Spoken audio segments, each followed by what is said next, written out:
Komelaya Warşin di çerçeveya parastina jîngehê de hin proje dane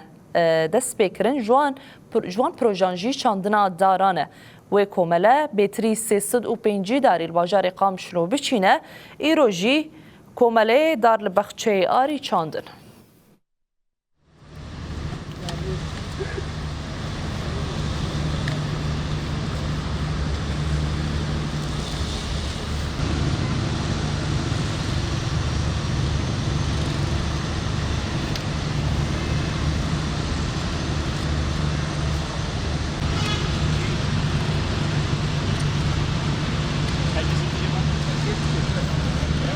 Komelaya Warşîn wekû tê naskirin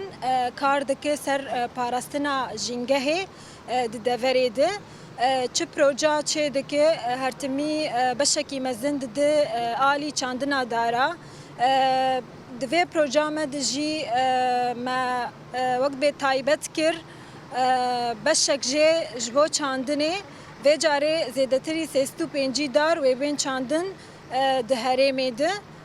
تایبەت باژارê Qamişlo de melgelek devera çand û darnî wek dibe cûre cûrin her kesê ku alîkar bû bimere di vê çalakiyê de yek ji wan heya bî'a tensîqet neqaba me hebû heya belediyê jî û spas ji bo her kesê ku di Warşîn